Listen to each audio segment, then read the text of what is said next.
मजनूपति। अब तो हद हो गई। ठान कर बैठे हो क्या कि जिंदगी में सुधरना ही नहीं है? अरे बेबी, मैंने क्या किया? मैं तो बस उसकी मदद कर रहा था। उसने स्माइल किया, उसे बोलो ना। यार, पत्नी हो मेरी, इतना भरोसा तो करो अपने पति पर। I love you baby. पति पर भरोसा है, लेकिन उसके अंदर के मजनू पर नहीं है। अब इतने क्यूट पति को तुम्हें संभाल कर तो रखना ही पड़ेगा ना। मेरा क्या कसूर बेबी। ओह, बस हाँ, ये क्यूट वाला नाटक ना मुझ पर नहीं चलेगा। और जो भी क्यूटनेस है, प्यार है, वो सिर्फ मेरे लिए है। ये छिछोरपंती छोड़ दो।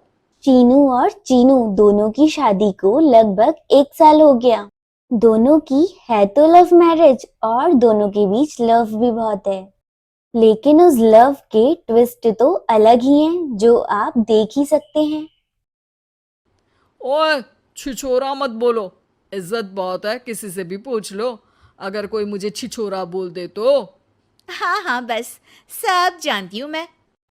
इस पर शीनू गुस्सा होकर किचन में चली जाती है और उसके पीछे पीछे भी चीनू चल देता है। क्या है, पीछा क्यों कर रहे हो? अरे, अपने घर में घूम रहा हूं। तुम मेरे आगे आगे क्यों चल रही हो? उफ़ो, परेशान करके रखा है। देखना, एक दिन रोओगे मेरे लिए, फिर मेरी कदर मालूम होगी। अरे चल झूठी। इसी तरह दिन बीत रहे होते हैं और दोनों की नोकझोंक के साथ लाइफ चल रही होती है। एक दिन दोनों शॉपिंग के लिए मॉल जाते हैं। आज देखो कैसे तुम्हारी जेब खाली कराती हूँ। अरे, मेरी जेब में तो कुछ है ही नहीं, खाली क्या करोगी? अकाउंट में तो है ना? अरे ठीक है, जा शीनू जा, जी ले अपनी जिंदगी। मैं वॉशरूम होकर आता हूँ। चीनू वहां से चला जाता है और शीनू ज्वेलरी शॉप पर जाती है। लेकिन वहां उसकी कोई बात सुनने के लिए तैयार ही नहीं होता। अरे यार, मैं भी कस्टमर हूँ, मुझ पर कोई ध्यान क्यों नहीं दे रहा? इतने में वहां चीनू आ जाता है। करा लिया अकाउंट खाली? कहाँ? देखो ना, कोई मेरी बात तक नहीं सुन रहा, सब बिजी हैं। ऐसा क्या? Excuse me, can you please? Chinu के इतना बोलते ही अटेंडेंट उसके पास आ जाती है। यह देखकर शीनू हैरान हो जाती है। हैरान तो ऐसे हो रही हो जैसे अपने पति को जानती ही नहीं। हाँ हाँ, बिल्कुल। मजनू को कैसे भूल सकती हूँ? पर मजनू अब शादीशुदा है, ये मत भूले।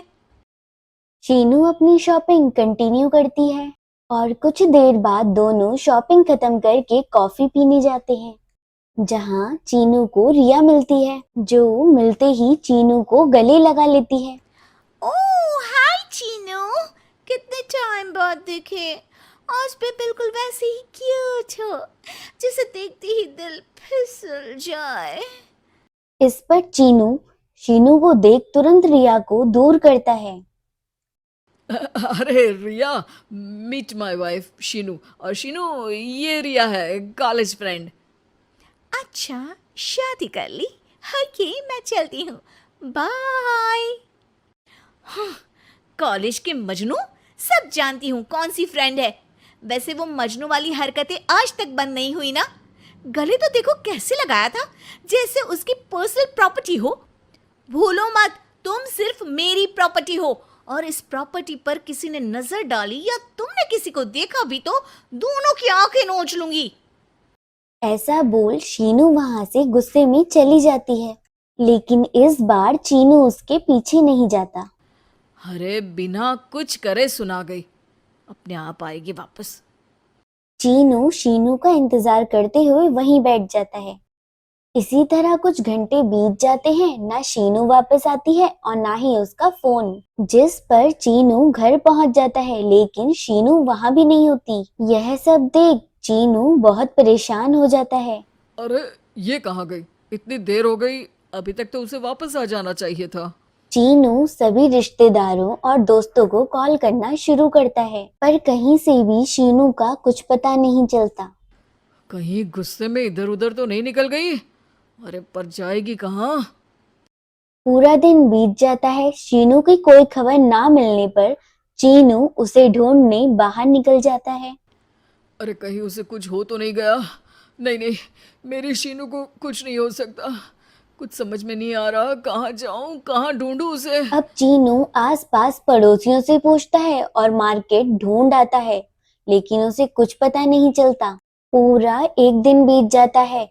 चीनू आसपास के अस्पताल में भी पता करता है, लेकिन उसे कोई खबर नहीं मिलती। मैंने क्या कर दिया? वो मुझे अच्छे से जानने के बाद भी मुझसे कितना प्यार करती है, और मैंने इस मजाक मस्ती में अपने प्यार को खो दिया। गुस्से में न जाने क्या कर बैठी होगी। अब उसे कैसे बोलूं कि मैं उससे कितना प्यार करता हूँ। लगता है मुझे पुलिस कंप्लेंट करनी चाहिए। चीनू के ऐसा बोलते ही पीछे से आवाज आती है। कहा था ना, एक दिन मेरे लिए रोओगे। तुम मजनू जी, पता चल गई ना पत्नी की कदर। शीनू को देख चीनू उसे एकदम गले लगा लेता है। कहाँ थी तुम? पता भी है मेरा हाल क्या हो गया? अगर मुझे टेंशन में कुछ हो जाता तो? वैसे तुम थी कहाँ? चल झूठे, तुम्हें कुछ नहीं होता। वैसे मैं रिया के घर थी। आखिर तुम्हें सबक जो सिखाना था, इसीलिए उसे अपने प्लान में शामिल किया, और आगे का हाल तो तुम जानते ही हो।